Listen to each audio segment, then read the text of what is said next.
Hello, Canada. Hello, United States of America. Greetings to all of you here with me in Panama and all over the planet. My name is Kevin J. Johnston. This is the Kevin J. Johnston Show that runs every single Tuesday at 9 p.m. Eastern Time. Oh, we want to say welcome to all of you. Thanks for being here once again. I will not be doing my 15-minute diatribe. I will not be telling you funny stories or anecdotal tales. We're going to dive right into our guests today. We've got Rob Anders joining us right now. And also we've got a special guest I'm going to introduce you to in just a couple of minutes here. Rob, great to see you once again. Tell everybody who you are and why they must care as much as I do, please. Well, I was a member of Parliament for over 18 years in Ottawa, first the Reform Party, then the Canadian Alliance, and then finally the Conservative Party federally. And I've gone down the rabbit hole of central bank digital currency, and I'm very concerned about the control that will give government over individuals' lives, etc. And you can just look up the quotes of Mark Carney to figure out where he wants to take stuff. Oh, yeah. It's very dangerous. And our next guy that you're going to introduce is one of these bankers in Alberta who I think really understands. And we swap some emails back and forth type of thing about where we think this is all going. Well, let's just introduce him right now, shall we? Brett Oland from Bow Valley Credit Union in Alberta. Welcome to the show for the first time. It is a great pleasure to finally see you face to face. Oh, great. Well, thanks for having me. Really appreciate it. Well, tell everybody here what Bow Valley Credit Union is and how it's different from a federal bank. And then we're going to dive right into my questions. Go ahead. Oh, boy, open a can of worms there. Okay, Bow Valley Credit Union based in Alberta. We've got about 600 million in assets, which is small relative to the bigger banks, especially in the U.S. We are a credit union, which means that we are membership owned, so we're not driven by shareholder demands. Specifically, the BlackRocks, the Vanguards, the State Streets of the world, and specifically in Alberta, we're regulated differently. So we're regulated provincially, which our province definitely has more a freedom mindset in mind than the Ottawa mindset, which regulate the bigger banks in Canada. Specifically, Bow Valley Credit Union, we're well known for pushing back against the COVID mandates for vaccination. We never forced anybody to take any vaccinations. We feel that's a health decision that should be made on behalf of an individual, and it's not up to corporate organizations or governments to make that decision. Secondly, we're pretty well known for very much pushing back against Ottawa. During the Freedom Convoy, we refused to close anybody's accounts that were associated with that, which a lot of the bigger banks across Canada were forced to do that. And then thirdly, we're pretty well known for our stance on hard money, specifically gold and silver, and we're starting to tread our way into Bitcoin. So. Whoa, okay, that's quite the mouthful. And what I find here is that Bow Valley, I lived in the province of Alberta from 2021 to 2023, and everyone knows who you are. So congratulations on that. In fact, most people say, hey, try Bow Valley if you're tired of the big sticks. So there we go.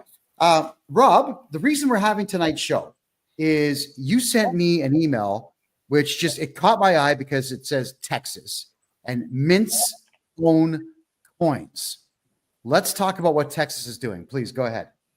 Sure. So they have a bill that's been drafted and will be before the Texas legislature.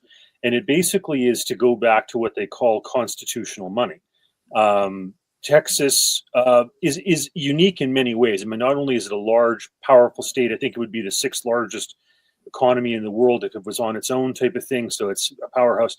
But, when it won the War of Independence vis-a-vis the Spanish Empire / Mexico, it was a much larger state than it is now. It actually went all the way up to Wyoming.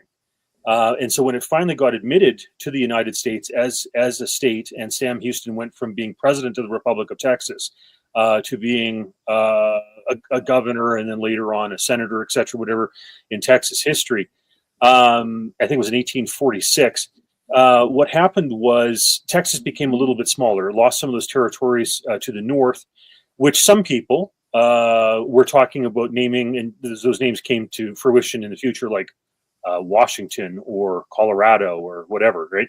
So Texas has the ability constitutionally to split into 5 separate states still to this day. And what that would mean is that all of a sudden, rather than having 2 people in the Senate, that territory would have 10 people in the Senate, and it would increase the electoral college votes by 8. And obviously that would be like probably 8 more Republicans, you know, for Republican president like Donald Trump, etc. So it has a very unique situation. The foundational documents of the United States stipulate gold and silver as money, as currency, is valid. And so what Texas is doing, what one of these state legislators is doing, is basically reverting back to that and saying pre-Federal Reserve, after the turn of the century, after John Pierpont Rockefeller passed away, that you know, basically they're going back to real solid money. So you know, Brett and I have talked about this, where in Alberta we have these provincially regulated financial institutions. His is one of those. I would like to see the Alberta government change it up so that the mandate, if you will, is to have those institutions take on a percentage of gold, silver.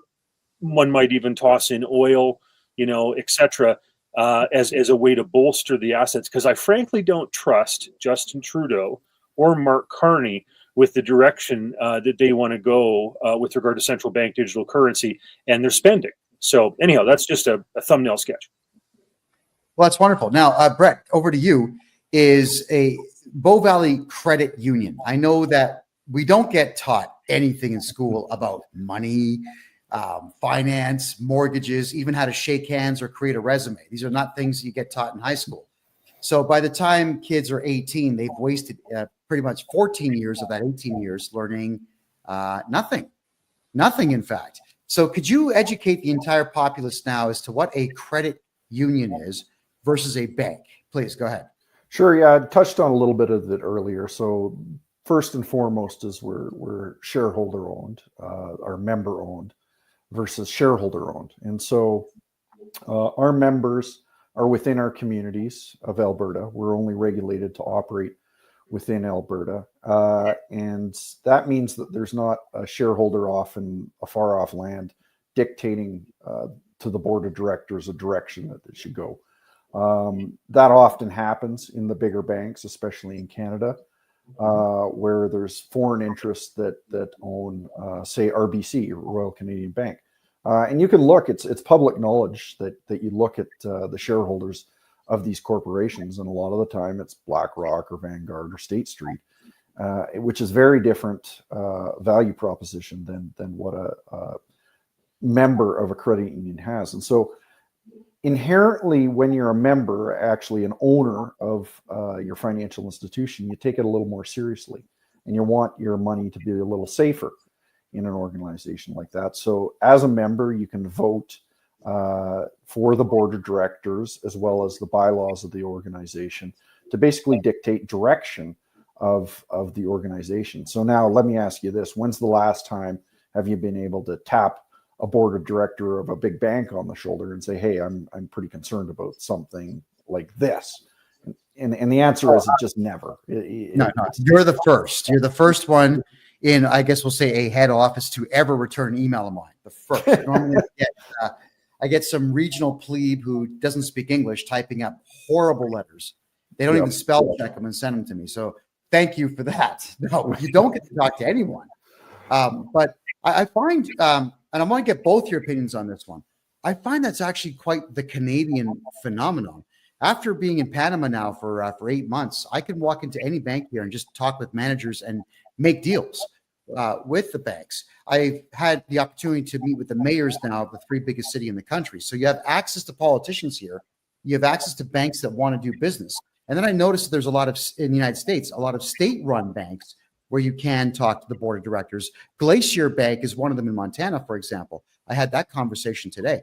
So why is it that banks around the world, you can talk to the upper echelon, and in Canadian banks, you can't talk to anyone? What's going on there? Rob, I'll give that to you first. I'm just a politician as opposed to the banker, but I think part of it is because we have less competition. We in Canada, when you think about it, on the federal level, you have these chartered banks, and there's a half dozen of them. And so, in the United States, there's a greater proliferation of banks. And I think that, I'm a big fan of the provincially regulated chartered stuff because, I've had my run-ins with the CRA, as we've talked about on the show before. And, and the big banks just jump and do whatever they want them to do type of thing, regardless of whether or not there's, sanctioned by a judge or whatever. So I exclusively bank with provincially regulated institutions now. I won't even touch the federal ones as best as possible. So I think it's partly that we don't have as much competition as we should. Like, I want to stress as well, like Canada used to be, and this is something to be proud of. I mean, we have, we're not proud of Trudeau or Carney or a lot of the mayhem that's going on now. But from 1817 until 1914, we had the longest running free banking system in the world. And we were an example, actually, to the United States when Polk was running for president in the 1840s, et cetera, when he was running against central banks.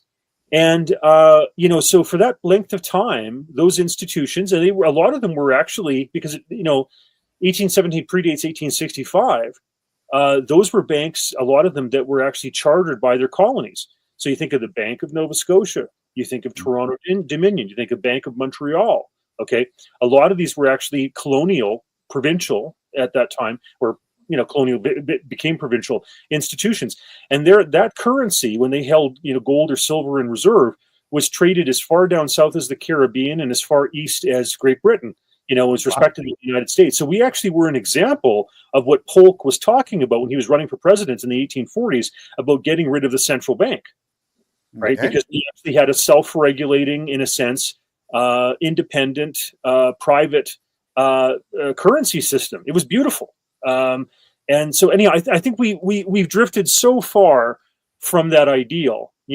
Canada used to have 2,500 tons of gold, This is back in the 1960s. If we'd held on to that, we would be the third largest reserve of gold in the world after, like the United States, for example.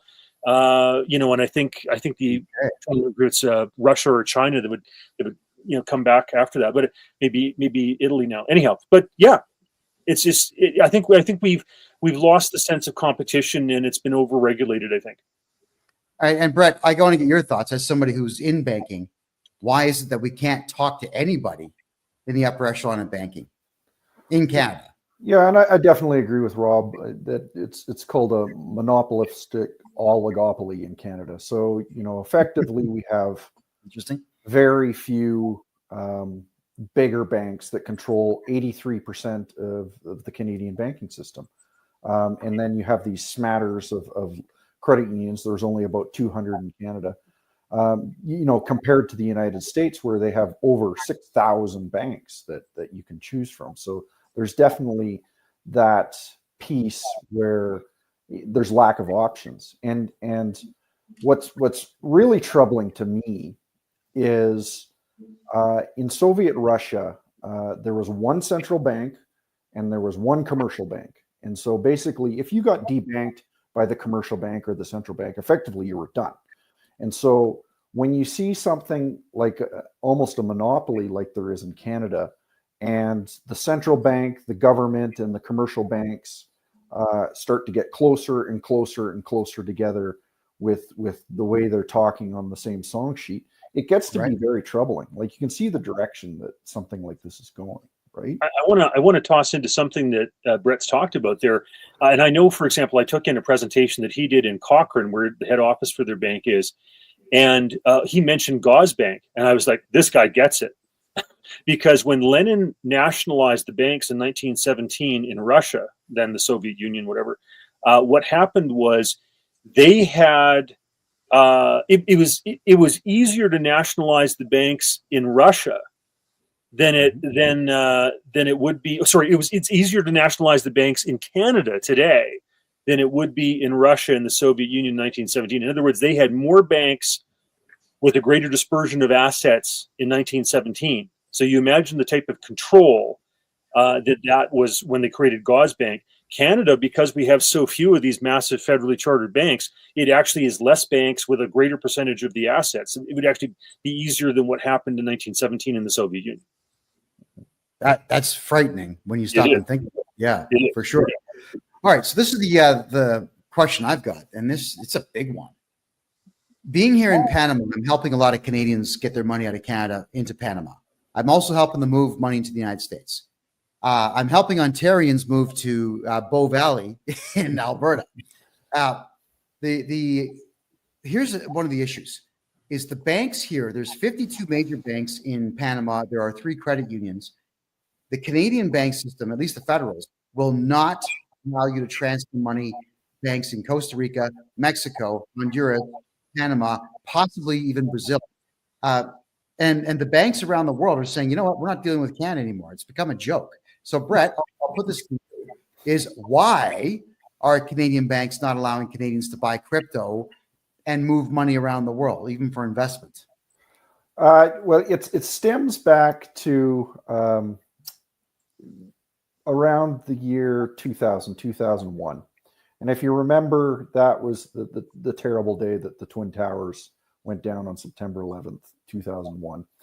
And suspiciously, very quickly after the towers went down, in Canada and around the world, they talked about a lot of these anti-terrorist mandates that, well, if we cut off the funding to these terrorists, then we'll be able to stop terrorism altogether. And it's always, they put in these rules always, it's for your safety and security is really where it starts. And that was sort of the impetus of what we call FinTrack in Alberta. And FinTrack is basically the oversight body. And at the time in 2001, I don't think anybody complained that it came in and that it was going to surveil basically people's bank accounts.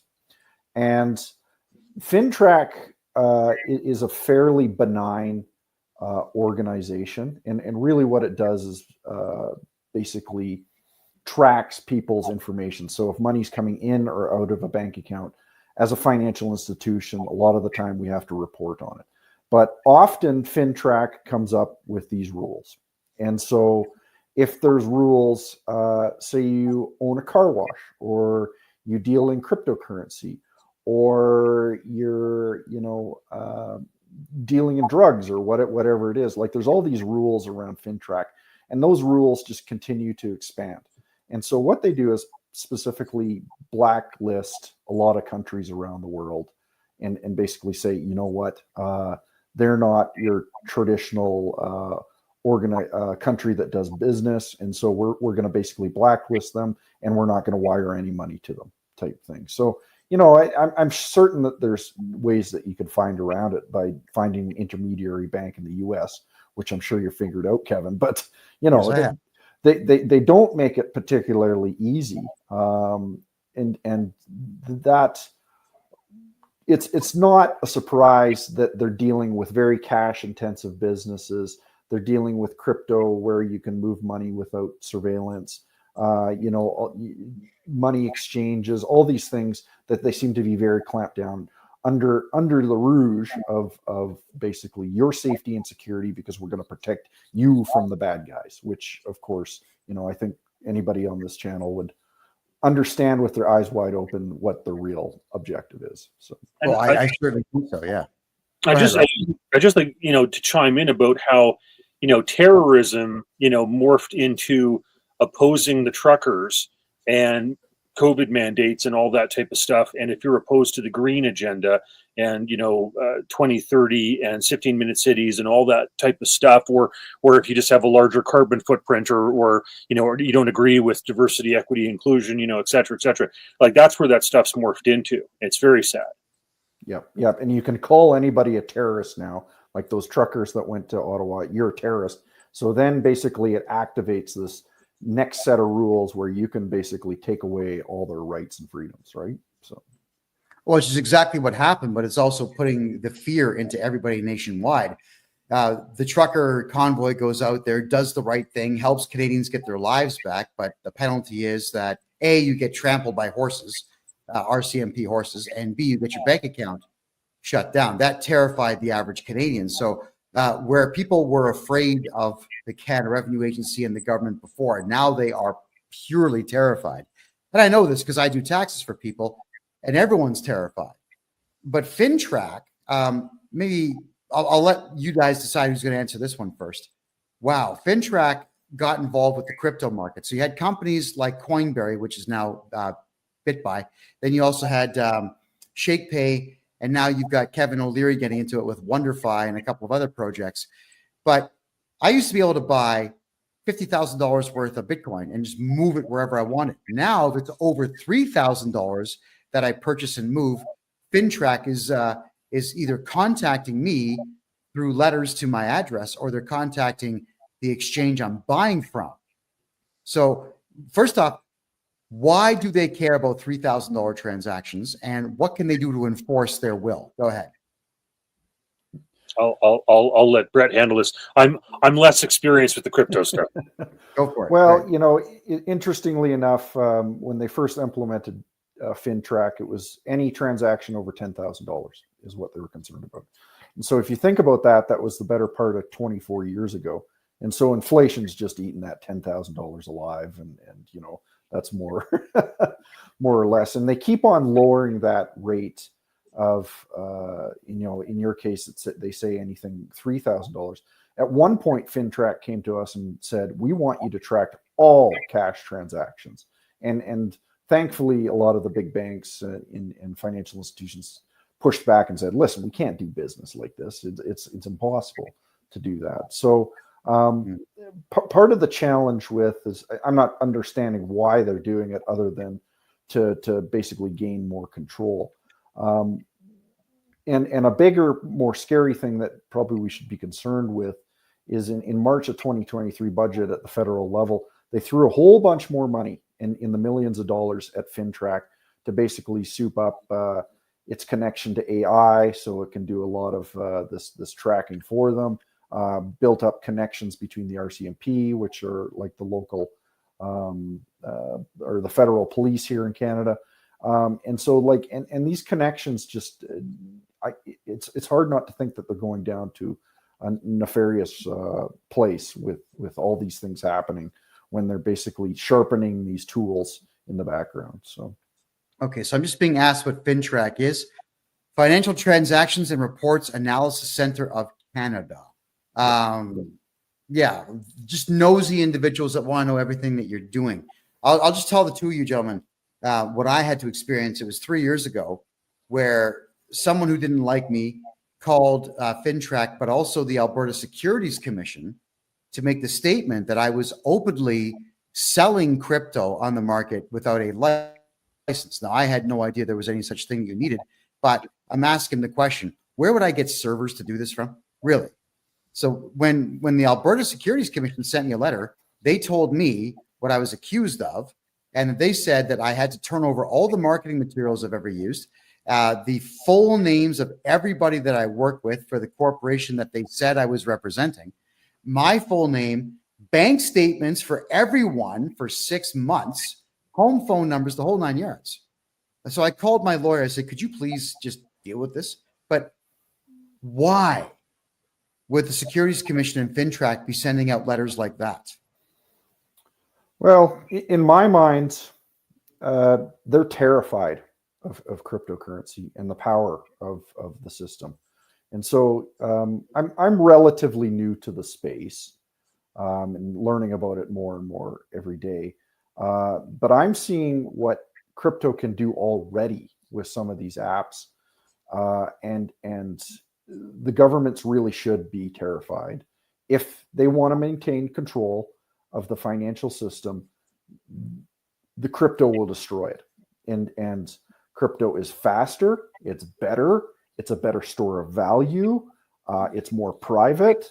Yes. You know, you name it, you go down the list of these things, and they if you think of money as power and control, they quickly realize that they'll lose it if the world moves towards something like a cryptocurrency. I just wanted to chime in and say that I sent out something today where Mark Carney, just blasé, talks about wanting to control $150 trillion to target that money, private money, toward his green, Agenda 2030, et cetera, whatever stuff, right? Their green agenda. Now, when you think about that, that's 100 times Canada's national debt. That's over four times the national debt of the United States. Like, what type of control freak do you have to be where you want to have taps and levers and controls and fines and penalties on 150 trillion private dollars to make sure that your agenda gets accomplished with regard to the green stuff? Like, it's all about control. It's just so nasty. Yeah, what exactly will this control get them? I mean, there's only so much money you can have and only so much you can spend. I mean, does anyone have any idea why they want this kind of control and what the plan is with it? If I may just jump in there, I think Brett and I could both give you like 100 different answers to that, but the one that I think just boils it right down is look at China. Look at the digital yuan. And if you realize in China, if you criticize the government, you can't get a plane ticket, a train ticket, a bus ticket. Right. You can't apply for a government job. They can make your money expire within a certain amount of time. You've got to spend it how they want you to spend it. And if you don't, it disappears. Like, it's all about that control. So like, there's all sorts of facets to this, but I think that China is the easiest way to understand what some of these control freaks want. Yeah, positively. And Brett, just to reflect on what you were saying about crypto, we're doing taxes, like we're doing a lot of taxes for a lot of people in Canada, some in the United States as well, buying and selling corporations. And the truth is, some of the amounts that we bring in surpass $50,000 to $100,000 per transaction. I'd rather have it in crypto. I really don't. I don't want Canadian dollars anymore. And if I was given the choice between $1 million in Bitcoin and $1 million US, I would take the Bitcoin. I've seen the power of the crypto market, and I had an opportunity to talk to a number of individuals, real hardcore crypto people in Costa Rica and in Mexico. And what you're dealing with is millennials. I don't agree with their left-wing politics, but the younger generation under 40 understands crypto pretty implicitly. And they're buying houses with it, and they're doing investments with it. They're buying private jets with it. It's an incredible system. So now I guess the question would be, how would Bow Valley Credit Union or provincially chartered banks like yours get into this market and profit off of it?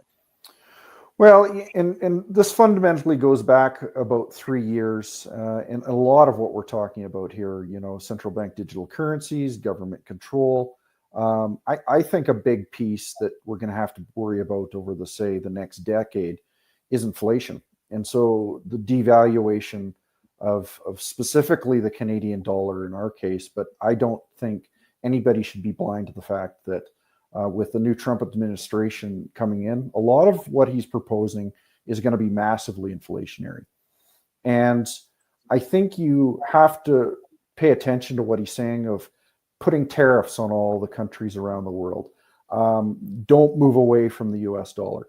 Effectively, what I think Trump is trying to do is trap people in US currency, whether you love him, hate him, or an indifferent with Trump. What he wants to do is get the debt of the United States under control. And to be able to do that, he basically has to inflate the US dollar to high heaven. And so what we're trying to do as an organization is make people aware for educational purposes that we think that inflation is coming and it's coming to stay, and get into hard assets. And so we talked a little bit about cryptocurrency and Bitcoin. We're pretty big proponents of gold and silver that have throughout history been very good protectors of wealth, as well as other hard assets. We're talking land, we're talking housing, we're talking apartment buildings. Anything that you can drop hurts your foot is effectively what you want to be into. And the last thing that you want to be into is like sovereign debt, like sovereign bonds. and low interest paying accounts and things like that, because they're just going to get wiped out over the next number of years. So, yeah, actually, speaking of low interest accounts, maybe you could reflect on this one quickly. I made a presentation to the mayor of Panama City. We were talking about banking. One of the big things I really want to flog is banking here. Everyone knows Panama for the canal and nothing else, right? So I said, we got to market this city. The city's got incredible technology, 35-cent subway rides. The subway is better than Toronto and New York's combined. The infrastructure is here. Let's market what we have. And then I said, look, you've got some banks that'll pay starting off at 3%, but they go as high as 12 if you put the right amount of money in and lock it down for the right amount of time. And then I showed him TD Bank from $0 to $1,000, 0.01%. $1 million, 0.01%. And they're all, what? What's going on in Canada? We thought Canada was rich. Thinking, no, I told the truth about it.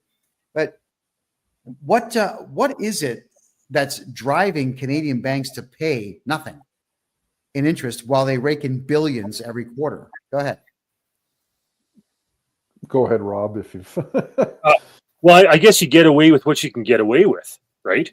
And so if you can do that, you do it. I wanted to touch on this idea of, crypto and commodity-backed currency. I'm a believer in commodity-backed currency. I agree with Milton Friedman. I think he gave the best description of the gold standard, et cetera, that I've ever seen. I like private crypto better than I like central bank digital currency crypto or whatever, right? Because that gives the government gobs and gobs and gobs of control. I know a friend of mine who's an energy trader for Royal Dutch Shell said that there was some other system that Cato Institute had talked about, but he didn't know the details, et cetera. But I think it's hard to beat a commodity-based currency. First the world started off with barley in like Mesopotamia for about 2,000 years.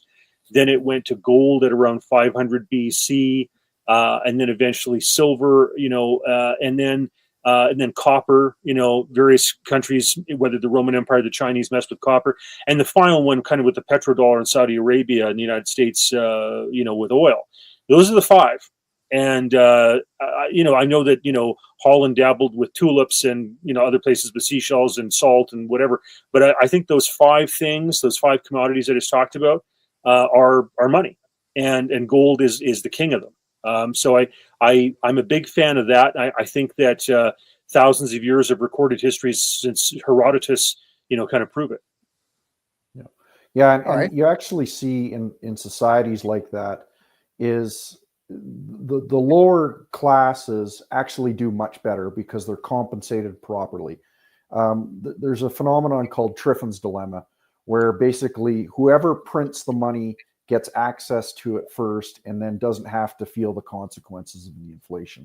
So of course the government prints the money, they're the closest to it, and the politicians, and so they spit it out into the economy, and by the time it gets down to your blue collar worker, that devaluation has already happened. And so commodity-backed currencies effectively prevent that from happening because you can't print oil, you can't print gold, you can't print wheat. And so they can't get away with this nonsense. And just sort of talking about your earlier question there, Kevin, it's this phenomenon of free money that's happening in Canada, in the Western world over the last couple of years. It's basically the social elites at the top funding their stupid agendas. And I think we start to see it in society. And when you have free money and there's sort of lack of proper compensation for all the workers, you're going to see things like prostitution, drug problems, funding of ridiculous organizations, painting rainbow sidewalks, you name it. Like it's like that you're just going to see all this malinvestment throughout society that would not happen if you actually paid people properly and weren't devaluing the currency constantly. So Rob, I got a question and answer here in the TikTok room.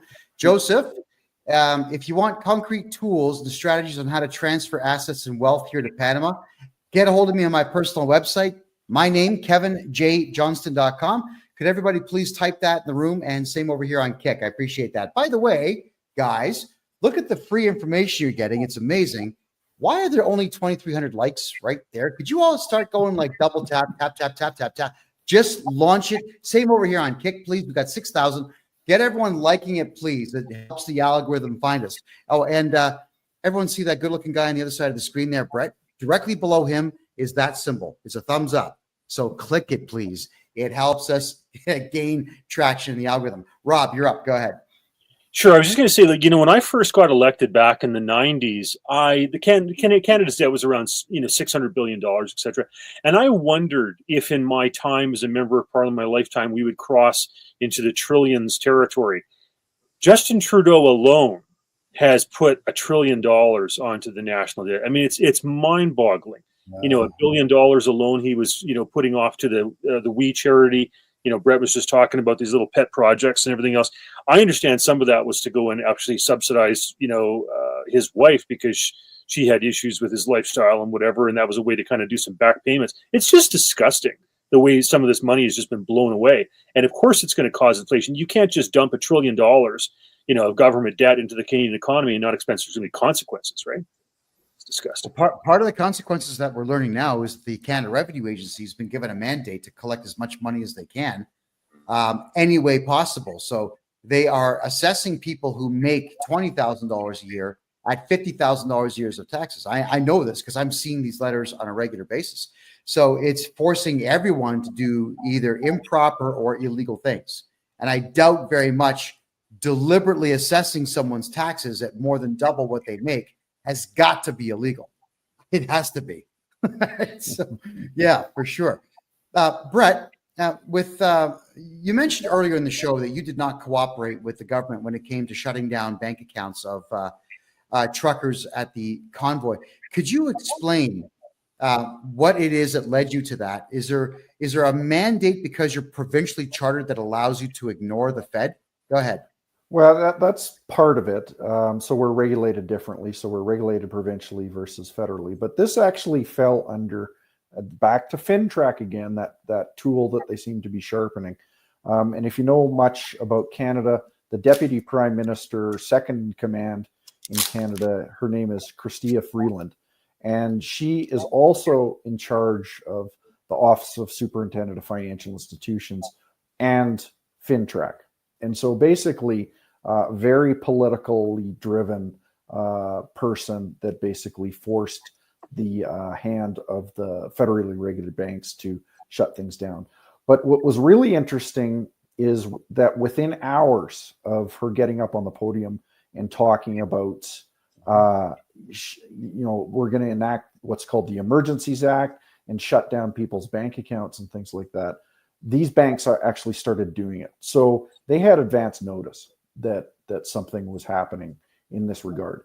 And we made the conscious decision with it. If we get this order, we're going to push back against it. And we're going to fight it in the courts. And we didn't receive one letter. We didn't receive one email. We didn't receive one phone call to do that. And what was really baffling is, as far as I know, no other financial institution did. They did it as a wink and a nod, and the Deputy Prime Minister standing at a podium saying we're shutting down people's accounts. So unless I'm missing something behind the scenes, just unbelievable, Well, no, actually, what you said makes sense. Wow. Okay, I'm blown away. So I'm going to formulate this statement in question properly here. What you said makes perfect sense, because they knew that the CEOs of the 6 big federal banks would go along with it. But they probably had a feeling that the smaller institutions like yours would ignore them or fight back or get a court order of your own to counter it.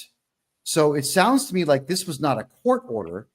It was just a phone call made in a backroom deal. Is that pretty much what it was? Well, that's what I suspect. And that's what I mean by these banks and the government and the central bank getting closer and closer together.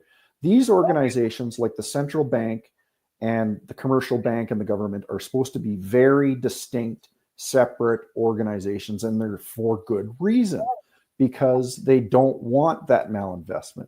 They don't want a communist society. But the thing is, as we see those get closer and closer together, you start to see these problems like this. And it's that backroom phone call that's, just close down all these truckers' accounts, would you? And no problem.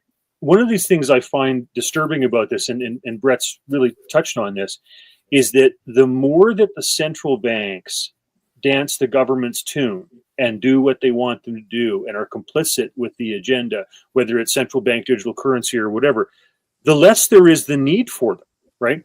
Like if you've got a federal government that basically dictates credit and dictates who can get what in terms of financing because of its rules, and if you generate too much carbon or you don't jump to the tune of diversity, equity, inclusion, you're not going to get credit, etc. The oil and gas sector gets shut down, whatever. Like you become irrelevant, right? Because you no longer are a separate financial institution. You don't make independent decisions, and God forbid you have politicians that become the bankers, right? Because all they care about is the next election. Like you think Justin Trudeau cares about whether or not you have capacity to pay? Like it's a joke. Yep. And you start seeing things like recently in Canada, your viewers around the country or the world might not know this, but they're removing the GST on some items in Canada. So the GST is a tax that's put on products and services around Canada. And they've decided for 2 months they're going to remove the GST on some products and some services.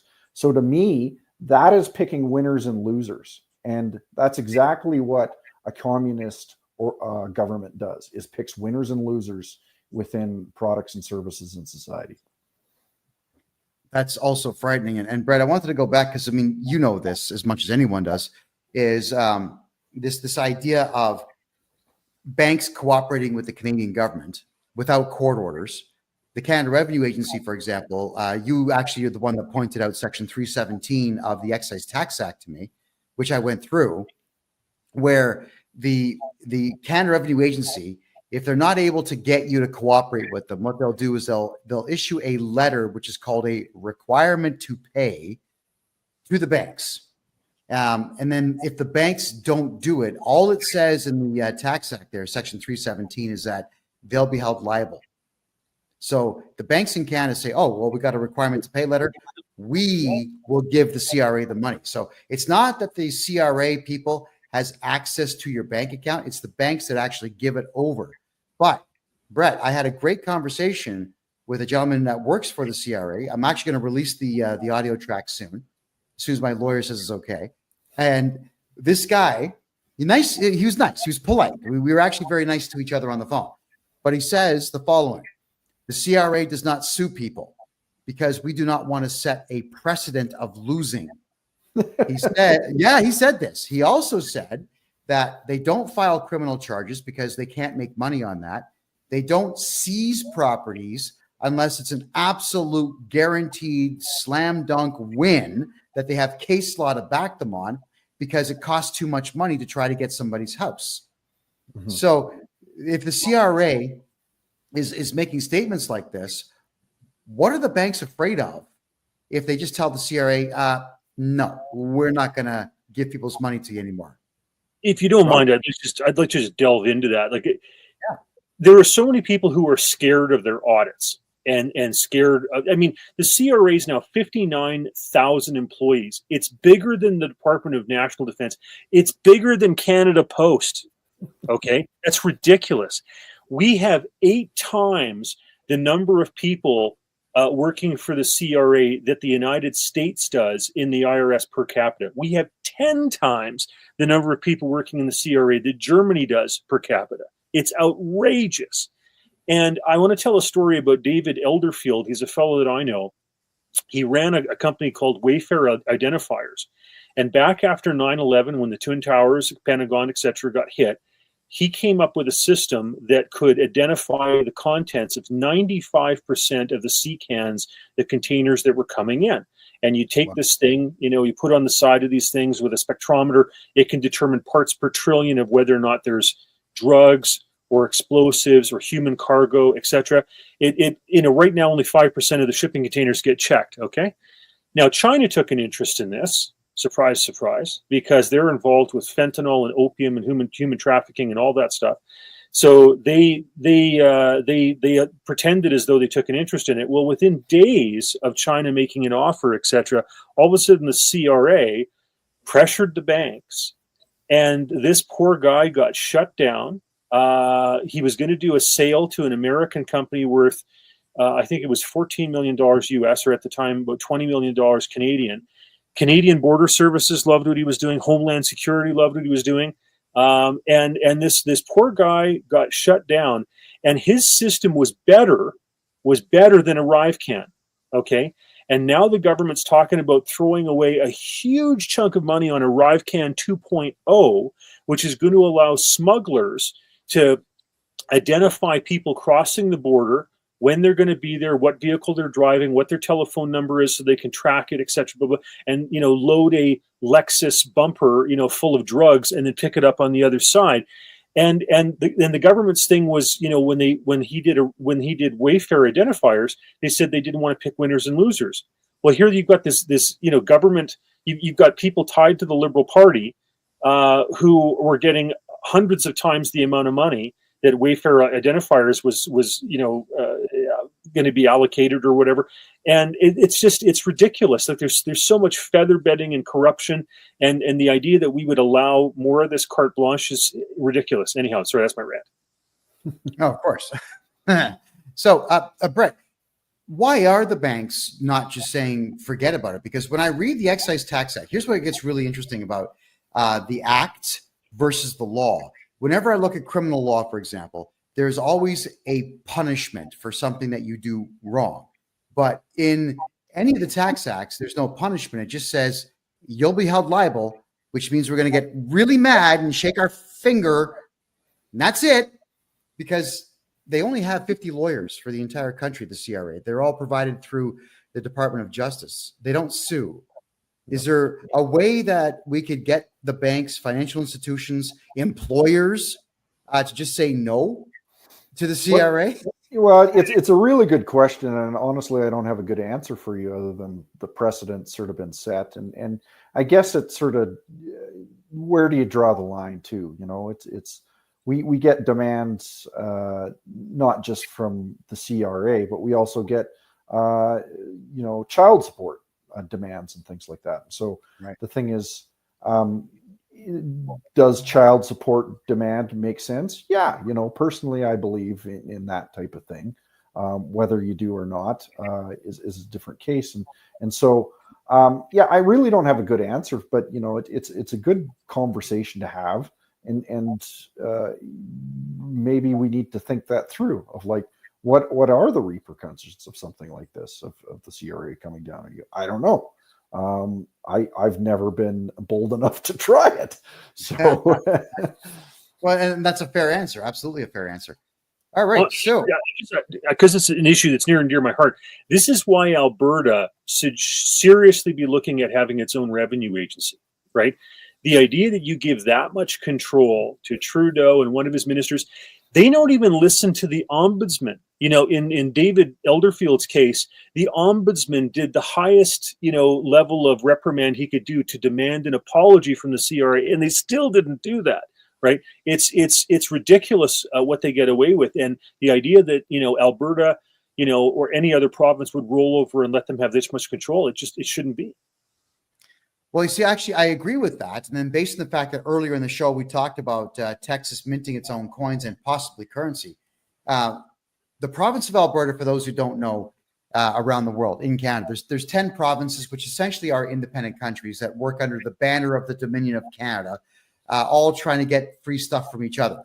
But Alberta has oil and beef and trees and water, beaver pelts. We got it all. Alberta does have it all. It could be an independent country just on the oil alone.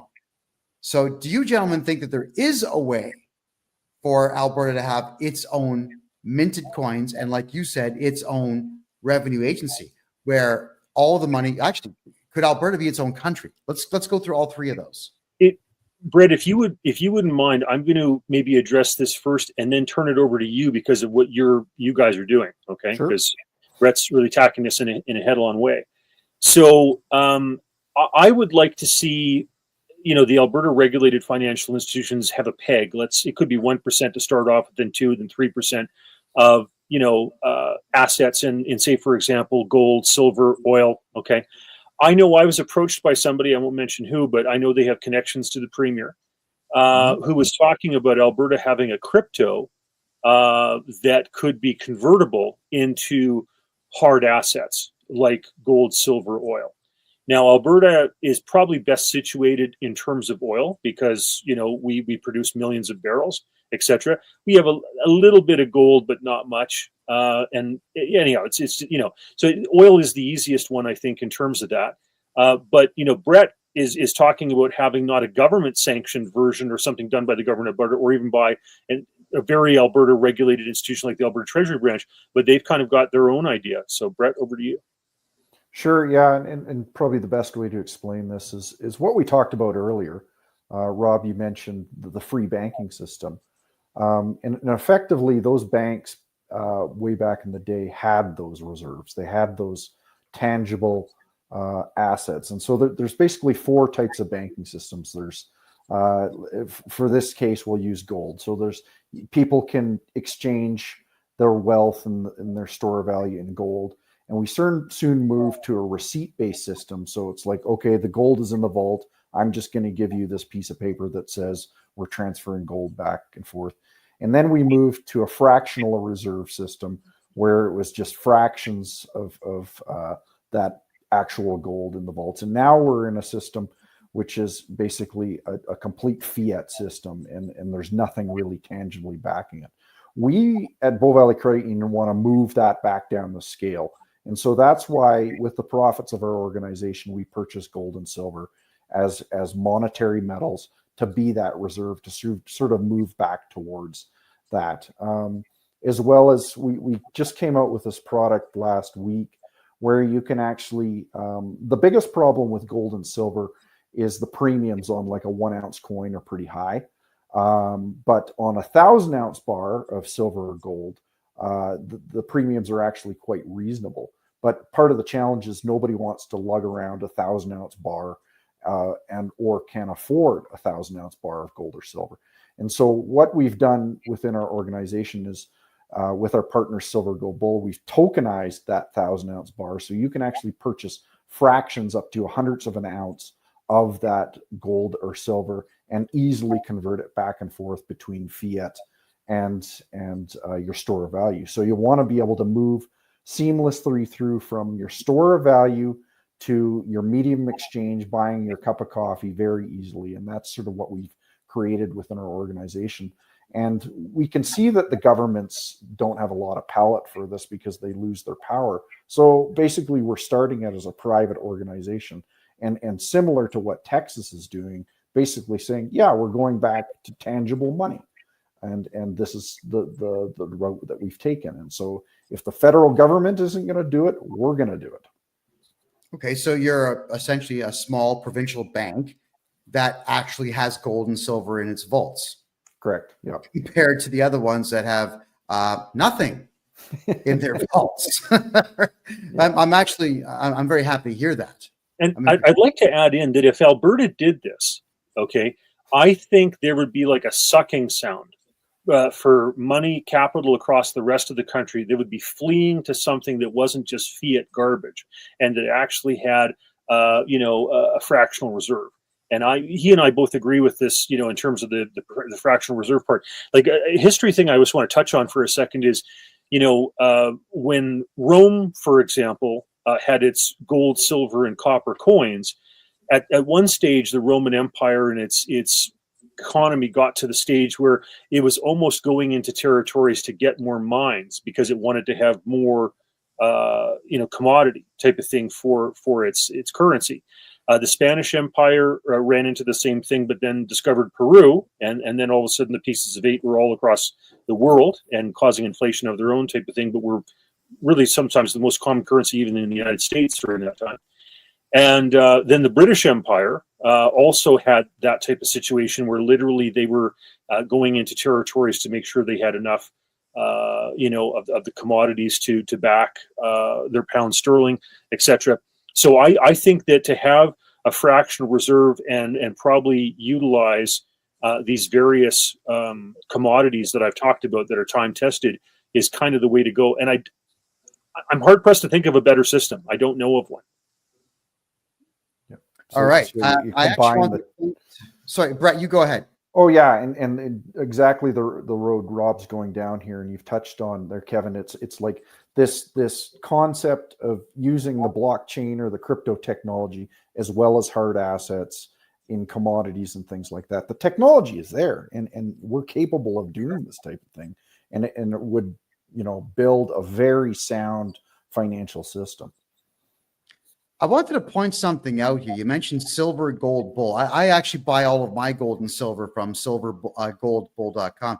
I know that people are buying commodities now. Have a look at this, everyone. These are copper coins. They're not pressed with a face value, but they're pressing coins so you have an ounce of copper now. And I wanted to show you here, out of stock, out of stock, out of stock, 1 kilogram out of stock, 1 ounce copper bill out of stock, coins out of stock. People they're lapping it up. They're worried.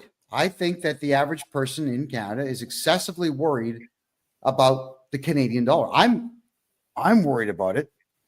Being here in Panama with the US dollar, I'm losing 30 cents on every dollar. It's really getting on my nerves, actually. So my thoughts are I'm going to have to start buying up vast amounts of gold and just pay the duties and get them shipped down here just to be able to have the same value. Anyway, I just want to point that out to everyone that the Canadians are catching on to the fact that the Canadian dollar is kind of useless. And if you look at XRP has tripled in just the last month. People are believing in other things. So, Brett, you being in banking, I'll ask you this one. The Canadian dollar, is it going to be around in 5 years? I think, especially what the Trump administration is doing, I fear for the Canadian dollar really bowing under its own weight. We continue to and Rob, you're probably better versed in this, but effectively the Canadian dollar is backed by our resources of our country. Very significant oil and gas producer and exporter. If governments continue on down the path of this green agenda and continue to make it more and more difficult to get oil and gas out of the ground, our dollar is going to collapse on itself. With massive amounts of tariffs, our dollar is going to start collapsing on itself. You know, we're one of the least productive G7 countries that there is, and I think we might even be the worst productive G7 country that there is. You know, people are getting poorer within this country. We're less productive, and this all leads to a decline in the currency and the devaluation of the currency. So, and part of the challenge is this compounds on itself. As we lose ground against the US dollar, a lot of the products and services that we try and import are priced in US dollars. And so inflation starts to increase. And then they print more. And then inflation increases again. And then they print more. And you get into the super cycle of where it really perpetuates itself. And it's no wonder you're seeing things like hard assets out of stock, because people recognize this. And especially in Alberta, they're clawing and scratching over people to get into housing and in land and just put my money somewhere, because they don't really understand it, but it's just get it into hard assets, get it there. Right. It's really just unbelievable, frankly. So, okay. So then I guess here's a real good question for you then, based on what you just said. Let's say that everyone in Canada takes all of their cash and buys hard assets with it. Let's imagine that everybody could afford a house. What would happen to the housing market if the Canadian dollar crashed and had to be replaced by the American dollar? Like, I know it's completely speculative, but it's a concern of mine. Honestly, to stabilize things, I think that may be the direction that we have to go ultimately. If people lose faith in the Canadian dollar, it's still the worst the dirtiest shirt in the pile, but the U.S. dollars is still a safe haven, and rhetoric by the Trump administration only compounds on something like that. And in my mind, and we touched on it earlier, but the U.S. dollar will be the last dollar the last currency to fail. Everybody will currencies will collapse before the U.S. currency will fail. So I think I'll add on that to say that, okay, let's talk this BRICS thing, for example. You've got Russia in the midst of a war that is not going well for them. Their currency, their gold reserves have gone down as a result. China has gone down in terms of their gold reserves by about 1,000 tons since a little over a decade ago, etc. And their economy is having its issues. India is going ahead and storing up and buying it's massing its gold reserves because it's worried where things are going to go. South Africa, has its own issues, type of thing. So I don't think that that's realistic. Like I know that China and Russia don't like having to deal in U.S. dollars and would prefer to get out from under that. But if I'm a banker in Frankfurt or Zurich or wherever, I'm not going to look at the BRICS thing and go, yeah, that's credible. I don't think that's realistic. The euro. Britain is looking to do the Brexit thing. They're kind of, going back and forth with regard to that. Germany has now elected, the Alternative for Deutschland in a serious way in the Bundestag. They're looking to get out because they don't want to take on the debts of Portugal, Italy, Greece, and Spain, etc. You think about it with the euro, you've got 20 plus countries with 20 plus macroeconomic variables. So to figure out the value of the euro, you've got to have like 400 to 500 variables in the calculation. Like it's insane. I think Margaret Thatcher was right when she said that lowering the tariffs and creating a common market made sense, but that the lack of immigration controls and the common currency was not going to work out. I think she's right. It's just a matter of when.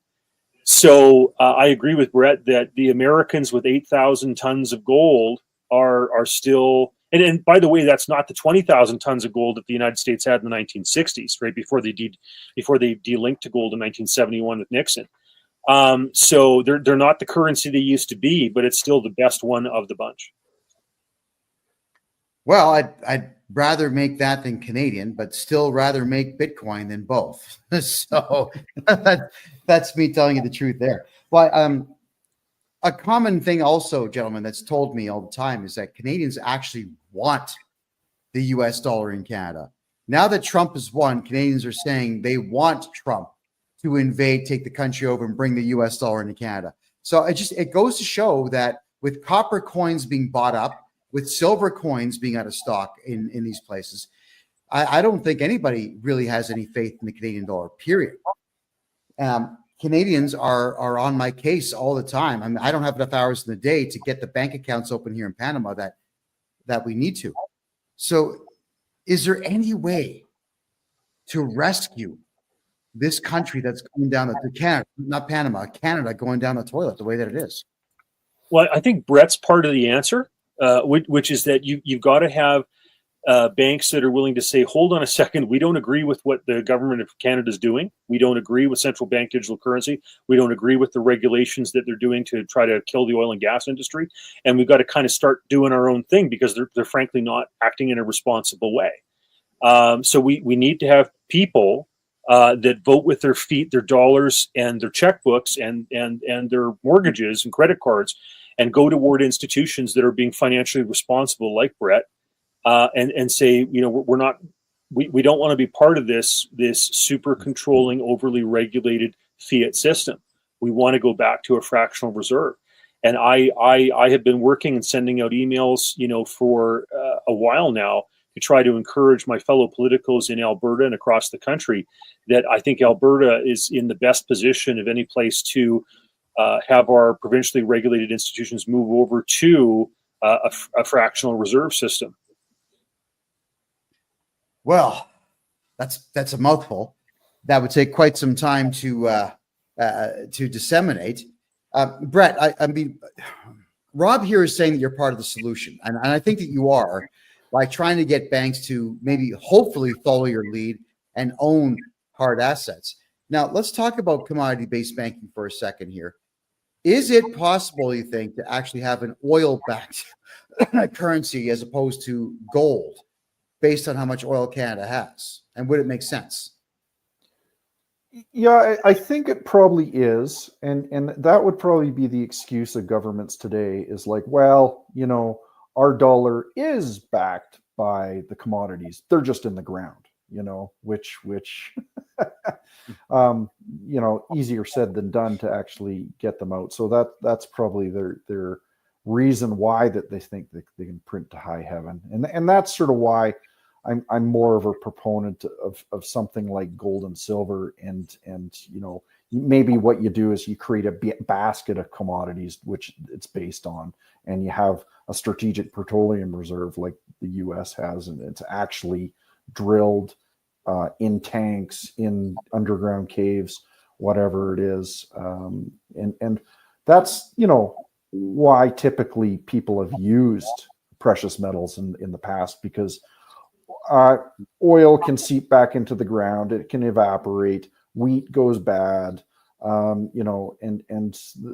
these traits that the precious metals have that are unique, and it's similar to something like Bitcoin as well, because the thing is it's a limited resource. It doesn't disappear as long as you don't lose your seed phrase and things like that. Right. But there is a certain amount of protection around that. Can we get back to a more sane environment? I think money is a great place to start.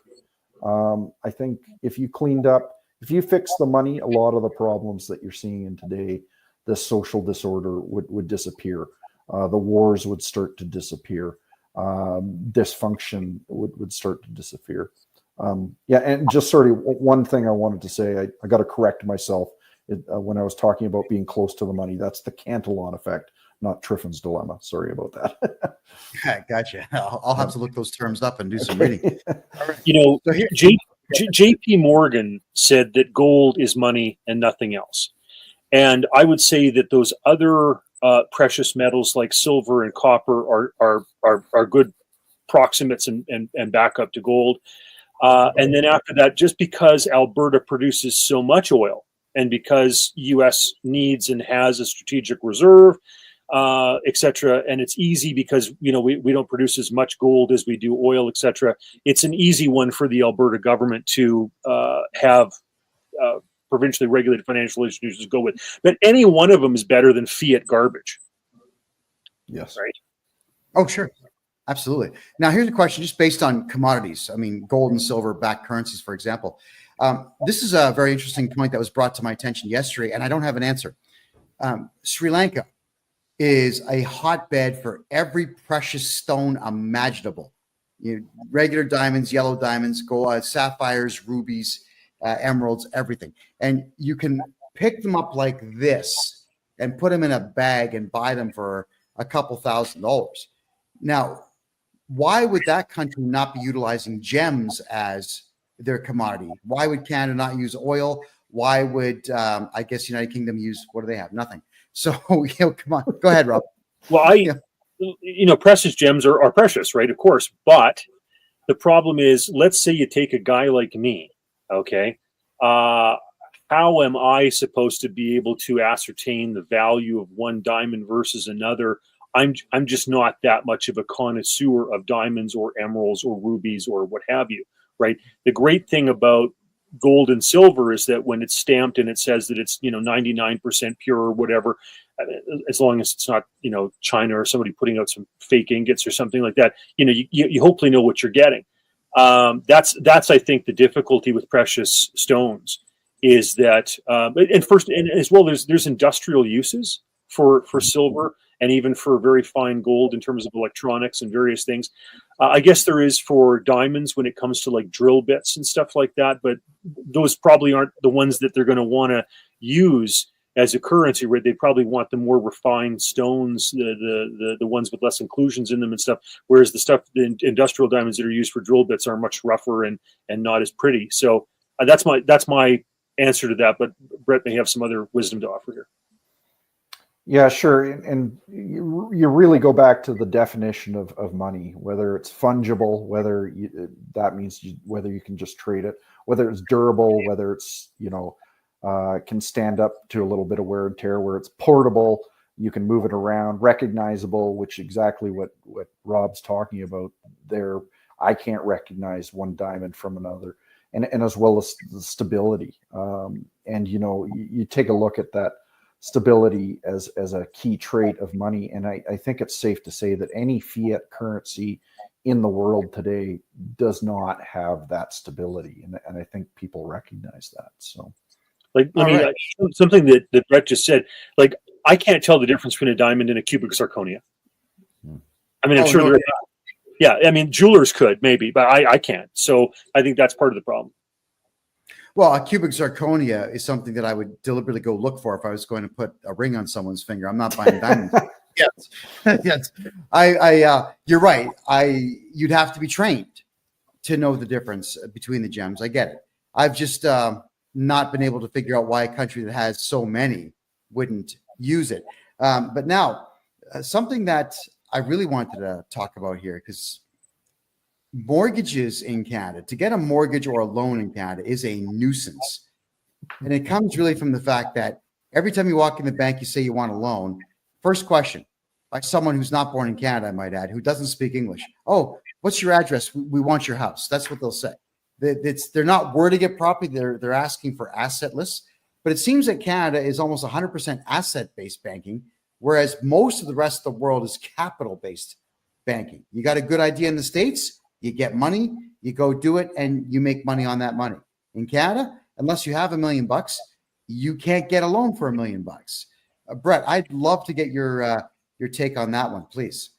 Yeah, no, we're especially seeing some challenges. We're considered income-based lenders, and that's becoming very difficult, especially with the baby boomer generation retiring, because they don't have any income. And so when most of the financial institutions in Canada are income-based lenders, or collateral-based lenders, like you're talking about, it makes it extremely difficult to do a lot of type of lending. I would suggest it's a safer type of lending, but part of the challenge is, and we've seen this in Australia and especially in Canada, the housing prices have just gone up in their bananas with the cost of housing compared to the average wage of an individual. And it's not like that in the US. It's not like that in other areas of the world, where we're talking about 30-year, 40-year mortgages and that type of thing. And the youth in Canada cannot afford any housing. It's just unbelievable. So part of the challenge too is it just compounds on itself. So anytime there's a bit of a wobble in the housing sector, the Canadian economy is so dependent on it that the federal government is very quick to step in to solve problems and basically throw more credit at the system. So, but you're absolutely right. There's more than one way to skin a cat, and really you should look at hard collateral and capital to be able to do lending versus just passing around houses back and forth to each other, because it makes up a huge proportion of the GDP of Canada and Australia, right? So I just wanted to touch on China for a second. Like, one of the reasons that the Vancouver housing stuff is just priced out of ridiculous is of course there's great weather and people want to live there even if they can't find a job there, whatever. But as well, if I'm in China and I have this ridiculously controlled, regulated, blah blah blah, digital yuan, I am going to own a property in Shaughnessy in Vancouver, even if I don't live in it and it sprouts up weeds, because that's way safer than having my money in Chinese digital yuan in banks in China. So that's part of the problem for Vancouver, is you've got all this Chinese money that is desperate to get out of this corrupt system. And you're probably seeing a lot of that, even just what you do, Kevin. It's like Canadians recognize the corrupt system and they're looking for a better alternative down in Panama or Central America or South America, that type of thing, right? Well, I've already found it for some Canadians. There are a number of companies down here. It took a little bit of negotiating to get it to happen, but if you have a credit card, like an Air Miles credit card, buy a condo on a credit card. Just tap it, get your Air Miles, get your points on it. But now you've got a concrete bank down here. And condominiums, actually, they really go up in value in Panama. In Canada, they're worth nothing. I wouldn't give you $5 for one. But here, I'd buy half a building worth of them and Airbnb them out and watch them grow in value. So you are correct. I am seeing Canadians and Americans, mostly Canadians though, putting their money down here where it's affordable. And I keep alluding to this in my show. My grocery bill is $30 or less per week. There are restaurants that have plates of food bigger than my head for $2-3. I'm stuffed. I can't even finish the meals.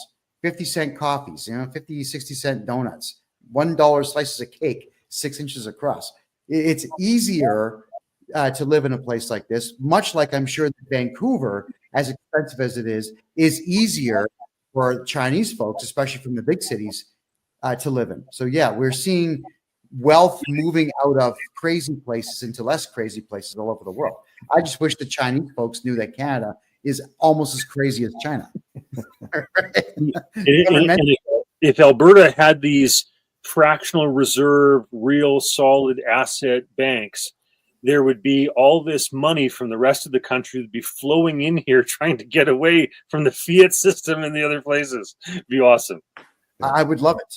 Yeah, I would, and that would mean that Alberta should probably eventually have its own police force, get the Royal Canadian Mounted Police out because they serve no purpose, and have its own standing army. I think it'd be great. I would love that. Would be the Alberta that I would move back to in a heartbeat. Is to be there with its own currency and its own almost sovereignty. The Switzerland of Canada. It could be that. I know. Do you think that Daniel Smith's got the backbone for it? Well, we're going to see. And sometimes, even if she doesn't have the backbone, if we can convince David Parker and Take Back Alberta and the Alberta Prosperity Project and all these other plethora of organizations that push for these things and get people elected onto the board for the party, maybe that can happen. We'll see. Because it's worth it. It is. It would be a very rich place. There would be jobs everywhere. And the other good part too is that I think the left wingers would finally realize that they don't belong in a commerce-based society. They'd leave. They'd go to Vancouver, go poison that place, and Alberta would just be bang on. Brett, get started. We want this to happen. Yeah, well, I think banking is a small part of it, but you touched on some other things there. That the police is a problem, the legal system's a problem, taxation's a problem, education's a problem, justice is a problem. Like there is rot everywhere, so it's a big job to fix, and I hope we're on our way to being able to do that. So. Yeah, somebody just commented here in Kick that when I said I pay $30 for a week of groceries, they just paid $30 for one whole chicken. Wow, and I'm not surprised. I'm truly not surprised. So if you're in Alberta, everybody, the only place I could recommend to you right now is buy a cow, buy a whole cow. Should cost you about $2,400 to do that. It'll last a family of 5 a year and a bit. Buy whole cows. Forget retail. Retail is crazy. Brett, let's talk about Bow Valley Credit Union now, because let's push you a little bit here. You're the first CEO of any bank in Canada to ever speak to me, so thank you for that. And now that we've got you here, talk about what products you offer and why you're better.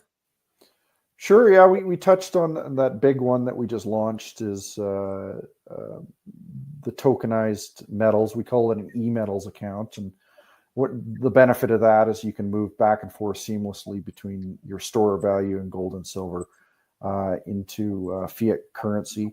We're big proponents of Bitcoin, although we don't have a lot of products and services around that. We see the value proposition there. As far as I know, we're the only financial institution that will lend against gold and silver. So we consider it hard assets. And, that might even answer a bit of your question from earlier, Kevin, it's that truly is, that capital-based, commodity-based lending, when you can lend against your gold and silver. Our board of directors is aligned with our thinking, which is really important.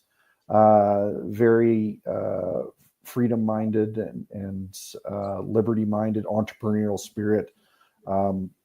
It helps a lot that we have an organization that's backed up with a staff and the board that are aligned in their thinking, and that there's problems in this world, and we're just trying to do our little part to help solve those problems for people. There's limitations on what we can do. You can't really ask us to break the law. We won't do that for you. But the thing is, it's a whole lot better than a lot of what you'd get at another financial institution out there. You can actually get somebody on the phone, which is pretty unique, instead of talking with somebody in Bangladesh.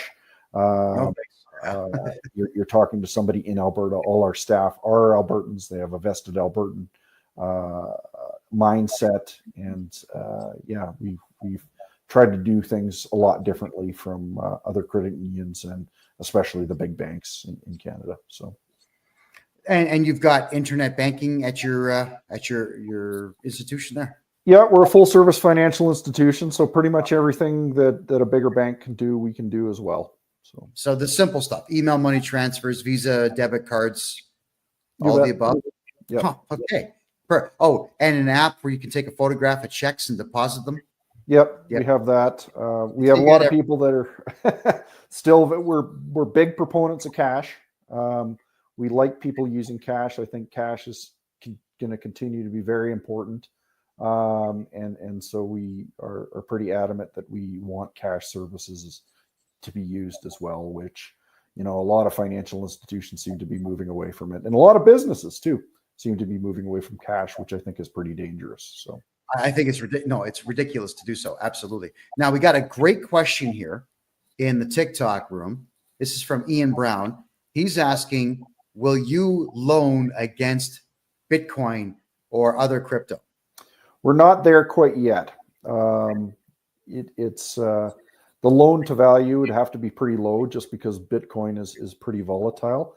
But we need a couple of things in place before we can be able to do that. We need to be able to house your Bitcoin with a custodian. So that way, if you can see the math behind that. If you have your Bitcoin and our fiat cash and disappear, that's a problem. So we almost need to have your Bitcoin with a custodian. That can be a big challenge for a lot of Bitcoiners. They want their keys, their coins in their possession. But we are looking at that and trying to go that direction. It might be a bit of an uphill battle with the regulators, but that's something that we are interested in. Is there also, I'll follow up with my own question on this, because I've actually been pestering a lot of mortgage brokers on this. Can we get loans to buy Bitcoin and sit on the Bitcoin, pay the minimal amounts in cash? When the Bitcoin climbs, cash it in and pay off your loan and have the extra Bitcoin over top of it? Is there a way that a bank could actually lend people to buy crypto? Yeah, it's called margining. You see it in the stock market all the time, and you just have to be prepared. And effectively, that's what we're doing with gold and silver in their loans too, where you're margining it, and basically you use it to buy more precious metals. But leverage cuts both ways. I think it's important for people to know that. If it is volatile like Bitcoin and goes down quickly, you might lose your Bitcoin. So, yeah. Okay, that's a fair statement as well. But you're saying it is possible to get a loan and buy crypto with it? Well, not through us yet, but and keep in mind, I'm a pretty firm mindset. I'm more in the Bitcoin maxi camp that all other coins are shit, with the exception of Bitcoin. So I get it. I just I see where Ethereum has its uses with the millennial generation. They absolutely love to spend that back and forth, mostly on digital stuff. You ever notice how many 40-year-old virgins there are out there buying video game skins? That's stupid stuff with Ethereum, but it flows a lot. Yep. With the Russians making the announcement that they're considering XRP as a national currency, I guess would drive that up. But I do believe in Bitcoin. And that would be the first coin of choice that I would want ever if someone were to give me the choice of coins to have. So I agree with you on that. Bitcoin's the oldest. I think it's the least corruptible. And I think in 5 years, it's going to be worth $500,000 per coin. That's my personal thought on Bitcoin. If you have a different opinion, let's hear it. Again, yeah, not financial advice, but I expect within 3 years, Bitcoin to hit 225,000 US, just based on some patterns that have happened in the past. So that's a pretty good risk return. Yet again, this is not investment advice, but yeah, it's got incredible potential. And just regarding XRP, you know, it's got a really, really interesting use case around a medium exchange that I think has the SWIFT payment system and a lot of the banks very concerned with, because a lot of the banks' margin, especially in the US, is made on foreign exchange. And with something like XRP, that basically disappears, right? So I think XRP's popularity is increasing just because the number of transactions per second it can do on the worldwide networks. That's my explanation that was given to me on it. It was something like 44,000 per second, as opposed to Bitcoin, which was considerably less. Yeah. But I don't know if that's true or not. Yeah, I'm not sure on the specific statistics, but the medium of exchange use case is very interesting. I'm not so sure about the store of value case for XRP. Basically, what they've used is a cryptocurrency coin to fund the development of a payment rail system, is effectively what they do. So what's the value of that payment rail system? Right now, it's looking like it's worth about, say, 200 billion Canadian, which might be in the ballpark, but expecting XRP to go to 5,000, and that would imply that the XRP Ripple network would have an intrinsic value of 500 trillion. I think that's a little far-fetched. News to me about the Russians maybe using it as a store of value seems strange to me. The better use case for the Russians, I think, would be for a medium exchange, but that's just from what I understand. So, all right, perfect. And Brett, a lot of people are asking who you are because they can't on TikTok and Kick, they can't see you. So go ahead, let everyone know who you are and how they can find you. Oh, sure. My name is Brett Oland. I'm the CEO of Bow Valley Credit Union. To get in contact with me, just go to Bow Valley CU, the letter CU, like in creditunion.com. If you're interested in getting in contact with me, you can just reach out to the contact section and get in contact with me.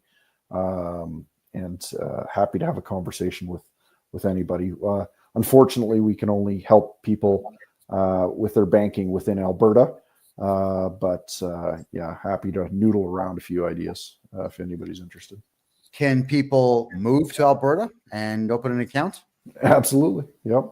Can they open up corporations and run them out of Alberta and open up an account? Yes, they can. So you can have a corporate, your corporation registered within Alberta, and we can open up an account for you. Yes. Would you look at that? So get a hold of me and I'll help you get the corporation done. Brett's going to get your bank account going for you. Get your money out of the other provinces and spend it in Alberta. Yeah. The chicken wings are better and the women are prettier. There you go. Done. It's a good point, though, because we've touched on it this whole time. Capital flows where it's treated best. And the thing is, all you have to do is beat everybody else. And I think that's what Alberta is doing effectively. It's like capital is going to be treated better in Alberta. Money and people will flow here. Well, I absolutely agree with that. So everyone, that is BOW. It's not BULL. It is BOW. Bow Valley Credit Union. And I get annoyed because when I'm typing emails to you, Brett, I'm using the phone, I'm dictating it, and it always spells it Bull Valley. And I know I'm saying Bow. I know I'm saying Bow. It never gets, never spells Bow. Well, how long has the bank been around? 70 years, 70 years. We actually started in Banff, Alberta. Banff Park Savings is what it used to be called. We've seen a fair number of cycles, not as old as some of the bigger charter banks that have been around for over 100 years in Canada, but we've seen our fair share of licks. So, yeah. Oh, and that's 2 words, guys. BOW, and the second word is Valley Credit Union. And just so everyone knows, I've got the biggest mouth in Canada. I have been declared the most controversial man in Canada. I didn't give myself that title. The Canadian Broadcasting Corporation and CTV and a few other junk outlets gave me that. And Brett, it must be true if they mentioned it. Oh, so. It has to be true for CBC. I agree. It has to be true. Brett Oland, the CEO of Bow Valley Credit Union, is the first bank CEO in the country to be brave enough to talk to me on the phone first off, and then to come on my show. The others will not return my emails, my registered mail. They won't even reply to legal letters I send them. It's crazy. So I want to say thank you very, very much for having done this. Now, Rob, you put me on to Bow Valley back in, I would say, February of this year. We were talking about the fact that the Canadian federal bank charters were going to expire on June the 30th. And immediately after that show, my email box filled up. What should we do? So I began telling everyone, do a bank run. Get your money out of Canada. Just go grab all the cash you can. Then you came back on the show 3 more times. I said the same thing publicly this time. Do a bank run, do a bank run, do a bank run. That got back to Trudeau and the powers that be. So they extended the Bank Act 2 more years. So I want to say again, thank you, Rob, for being a part of that. And Canada, you're welcome. You're welcome for 2 more years to get your money into something of value. Now, Brett, I got to ask you this. You're provincially chartered, but what happens to Canada in 2.5 years now when the federal bank charter expires? The Bank Act expires. When the federal banks no longer have a charter, what is going to happen to the Canadian dollar? Go ahead. Right. Yeah, I think it's important to note that this has been around since about 1871. The Bank Act. It always had this clause in it that they were going to review the Bank Act every 10 years, and then they moved it to every 5 years, and then they moved it to every couple of years, and they were supposed to actually review it in the middle of COVID, and I think it was 2022, and then they pumped it out to 2025, and then as you suggest, I think they put it out to 2027. I haven't done enough research on it to see if it's nefarious. It's definitely something lingering over people's heads. If you really want to go down the rabbit hole, they may be proposing to move towards something like a central bank digital currency in 2027. They are woefully unprepared to do something like that. So we may have a little bit more runway than something like 2027.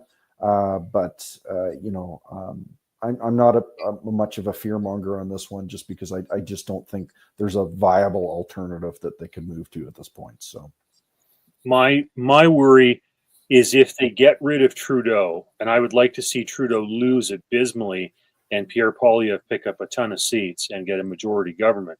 But if they swap out for somebody like Mark Carney, who is like hook, line, and sinker on central bank digital currency and green economy stuff and everything else, and has all sorts of, plans with regard to forcing people down that road of switching people out of oil and gas into, whatever. I think that's a huge problem, because Carney is a slicker salesperson for central bank digital currency than Trudeau is, and that is dangerous.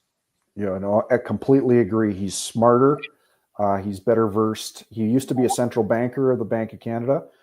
He went over to England and was the governor for the Bank of England.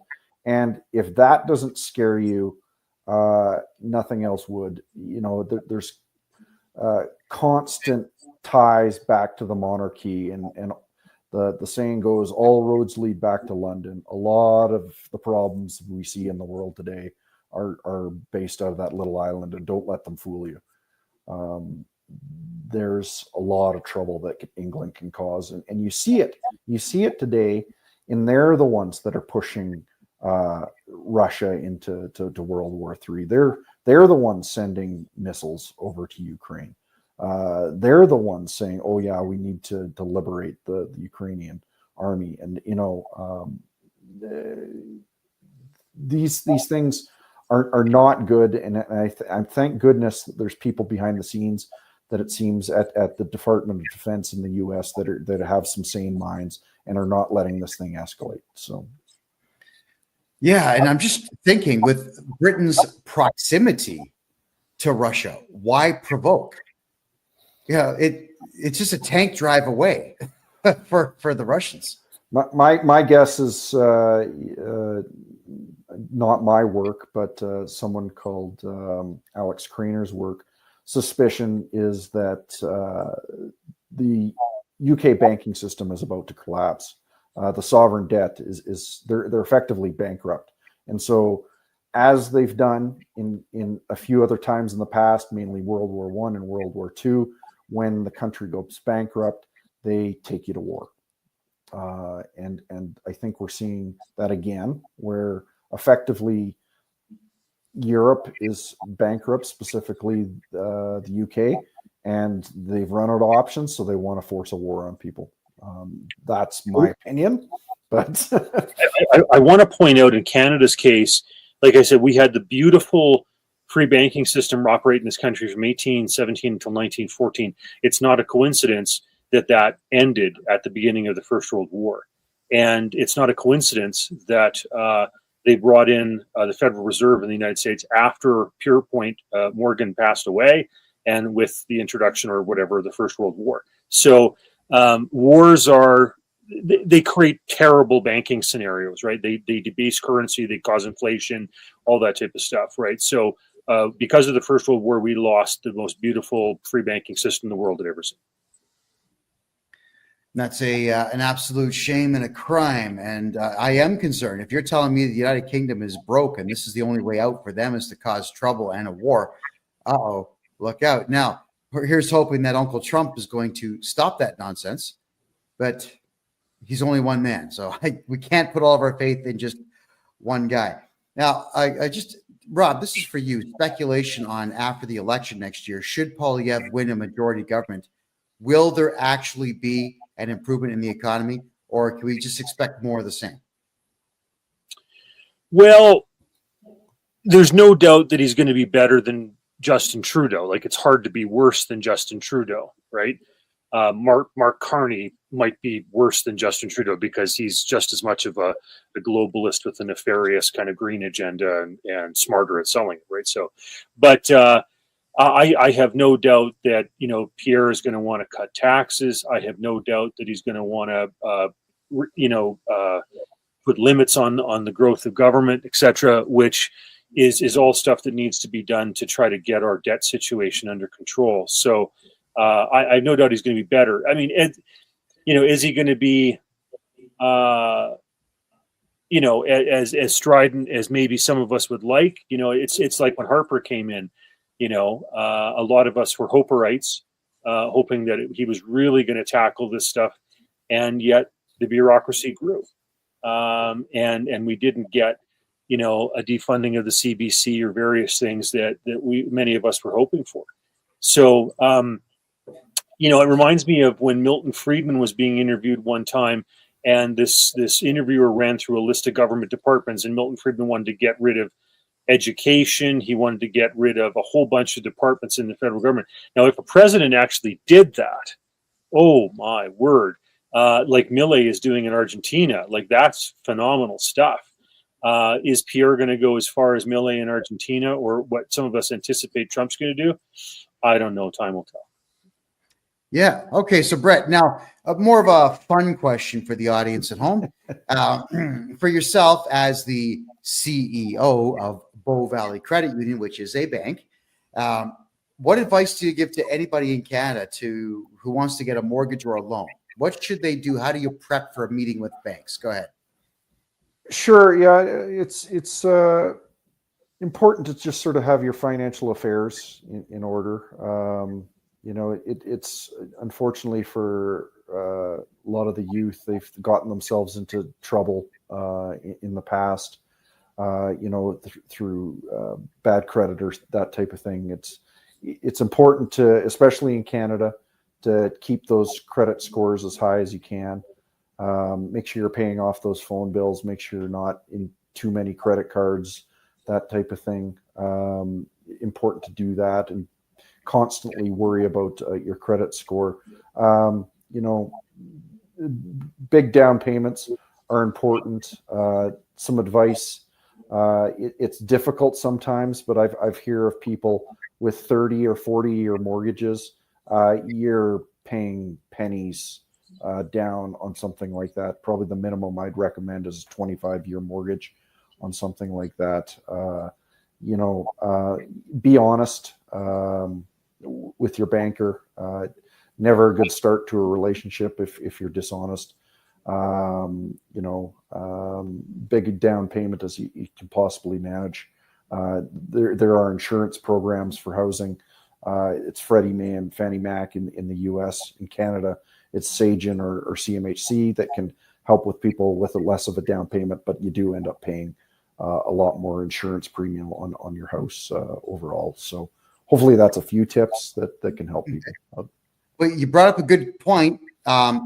Credit score. Is there anything that you could advise young males, young women out there on how to build a good credit score? I mean, one of the tricks that I used to pull when I was younger is I'd get a credit card. I'd go to the bank machine, take out a cash withdrawal, 5 days later, pay it off, repeat the process, keep doing this. And then I also got a bank loan when I was 17. I got a bank loan with my mother's help for $2,000. Stuck it in a coffee can, made the minimum payments, 3 months later, paid it off, got a loan for $4,000, and I kept upping it. And I was eventually able to get credit. Would that still work today? People getting short loans and paying them off? No, absolutely. And I recommend people not overdo it. So don't get a $15,000 credit card when you can only afford a $500 credit card. And you don't need to make it huge. It's like, it doesn't say credit score with, using $500 credit. It basically just has a score out of 900.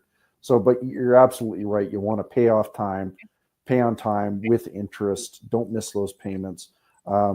Specifically with the younger generation, they're looking at phone bills because everybody seems to have a phone bill these days. Don't miss those payments on those phone bills. Those ding you pretty hard. Any utilities pay off, and important to get set up properly. Not that you ever need it, but build that cash reserve, potentially a small line of credit. You don't need, like you say, not anything silly, just $2,000 would probably do it. But honestly, keep that so you're not drawing into it, and debt can get you in a lot of trouble if you're not careful. So try and get out of debt as soon as you can as well. So. Yeah, you said a lot of stuff I agree with there, and some of the stuff I knew and some I didn't. So I think what I'm hearing here is maybe, correct me if I'm wrong, but maybe we should open up corporations and put our phone bills, our electrical bills, internet bills, everything into the corporation instead. Because, I can't see putting a power bill, a gas bill, an internet bill in your name. I don't think that builds credit if you pay it on time. I just think it actually removes or lowers your credit score if you don't pay it. Am I right or wrong on that one? Yeah, to some degree, you're right, because the thing is, the more credit pulls that you actually have can actually decline your credit score. So if you go to the phone company and the utility company and a bank and a mortgage broker and all these companies all at the same time, and they pull a credit bureau on you, it can actually decline your credit score just because the algorithm thinks that you're going out to try and grab money wherever you can. So it's important not to do it all at once. But it's not anything I've heard of, but it's not a bad suggestion of sort of de-risking yourself by putting stuff in a corporation that could effectively have a crappy credit score, and you get off having a good, clean one. So, yeah. Oh, yeah. I started doing that almost 20 years ago. There has not been a bill in my name in 20 years in Canada. Just because I got tired of finding out that there was the possibility. Sometimes you just forget. You forget you had something, and it goes into what they call an R9, and your credit score just drops. Yeah, it's possible to forget. So yeah, I would say do the corporation route as well. Okay, so Rob, you were a member of Parliament for 18 years. You had, unfortunately, the opportunity many times to be 5 feet away from Trudeau and so on. Your experience in politics is absolutely unbelievable. Could you maybe in our last 9 minutes here give your thoughts on what Canadians can do to protect themselves and their families? Please go ahead. Well, if you can pay in cash and keep cash alive, that's a good idea, because if you get to a point where 90 some approaching 100% of transactions are done digitally, it makes it so much more compelling for those who want to go to a central bank digital currency to advocate for that. So if you want to keep cash, use it. As well, I mean, I certainly have switched out to using provincially regulated financial institutions as much as I can, because the federally chartered banks will just jump to the tune of whatever the CRA and the government wants, whether it's truckers or what have you. I think all the stuff that Brett was talking about your debt scenario, is good advice, and I think that people have to worry about where interest rates are going to go. I expect what's going to happen is you're going to have a yo-yo effect on interest rates, where the government wants to appear that it's doing something with regard to inflation, so they'll hike rates. And then because they can't afford to pay their own rates with regard to their own debt, they will take it back down, especially when they see it's killing the economy or causing unemployment, et cetera. So we're seeing a bit of that right now, where they hiked up rates and they're bringing them back down aggressively because they realize it's going to have a strangling effect on the economy and on their own borrowing. So I think because of Trudeau putting $1 trillion into the national debt, there's no way you're not going to have inflation and the government periodically spiking rates. So that's going to be tough on borrowers. So there's a number of things like that. And of course, I can't stress enough what Brett's trying to do, which is to go back to a fractional reserve and to advocate that banks do the responsible thing, even if the government wants to do the irresponsible thing in Carney with a central bank digital currency. I think we need to move back to a fractional reserve. In Alberta's case, I've advocated this, where at first you can make it 1%, and then you take it to 2%, and you take it to 3%. Make it easy for people to meet the hurdles, but to go back with having something that backs up currency as opposed to the fiat we have now, it's a mistake. Canada had a great system going, and we've abandoned it. It's a shame, but I do appreciate you coming out here and telling us all of that. And Rob, we are always going to have solutions here. Rob, how do people find you online if they have any questions for you? I'm on Facebook. I'm the guy in the silver billy Stetson cowboy hat. robforblue@gmail.com is my most used email address, type of thing. Perfect. Rob, wonderful to see you again. Thank you so much for being here. And hey, Canada, you're welcome to Rob for extending with me that Bank Act for 2 more years. Great to see you, and I hope we'll talk to you in a couple of weeks. Sounds good. All right. Thanks, Rob. Take care. Okay, Brett, got me here for the last couple of minutes. Again, I am thrilled beyond reproach to have you here. You're the CEO of Bow Valley Credit Union. You've answered a lot of great questions tonight for people. So please blog yourself. People should be banking with you. You are someone who decided to come on this show, and I represent what we'll say the common man and what the common man expects out of their government, which I think is too much because the government's not prepared to do anything. I just want to say thank you for coming out here, being brave enough to talk to the common man through this show. So please tell everybody how they can reach you and how they can make money with you. Go. Just plug it. Sure. Yeah. It's a lot simpler if you are an Alberta resident, and you can just go to our website, bowvalleycu.com, and nose around a little bit and see what we're up to. I think people are going to be really interested in this eMetals account, where you can basically keep your store of value within gold and silver, but easily transact into fiat currency back and forth, or borrowing against your gold and silver. You can get a hold of me through that website. I am about to start to get a whole lot more active on X, Brett_Oland, at Brett_Oland on X. There isn't a lot of activity there now, but we're about to ramp that up a lot more, just with some little insights and videos of snippets and things like that. And yeah, happy to have conversations with people, even if you're not able to bank with us. Maybe you've got some concerns about what to do financially, and we can help maybe navigate you in the right direction, or thinking about a few things that maybe you want to think about. So.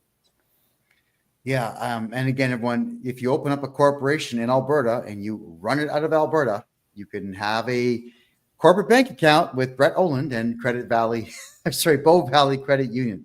I'm sorry, I'm from Mississauga in Credit Valley. I get those words mixed up sometimes. Wow. God, I have had such a great time tonight. Brett, thank you for answering all my emails. Thank you for talking to me on the phone. Thank you for passing off all the banking information privately in our conversations. And thank you for being here tonight. Greatly appreciate it. Yeah, no, absolutely. And this type of thing is really important. So thank you for hosting, and let's hope we can build a better world, sort of a little bit at a time. So you and I are on the right track with that. And we'll do this again soon, I'm sure. All right. Thanks very much. Thanks, Brett. Have a great night. Take care. Right. What an incredible pair of guests we had tonight. I mean, this is something I've wanted to do for quite some time.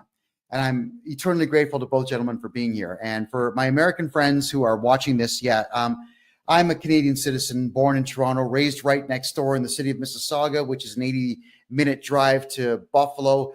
I've lived in the United States for 4.5 years of my life. I currently live in Panama. I've been to 12 countries, been to a few war zones in that time. Used to be a full-time journalist, and now I do taxes for Canadians and Americans full-time. I've had a lot of fun traveling the world, but there's also been a lot of heartache and a lot of pain, because Canada is just not an easy country to navigate. Hasn't been for quite some time, but with gentlemen like Rob and Brett coming out to help you navigate a little bit better, I know that you have a few more answers than you had before you got here. And don't forget, everybody, I buy corporate debt. That is correct. If you have a corporation in Canada or in the United States that has tax debt, regional tax debt, sales tax debt, GST, HST, any debts whatsoever, including corporate credit cards, I will buy the company from you. I will take all of your debt away. You get to go right back to zero and start over.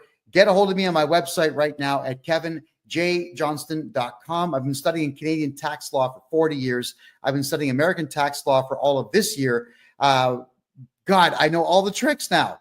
Let's put your money where it belongs, and that is back in your pocket. Call Brett, put your money in his bank, where at least we know it's going to be safe.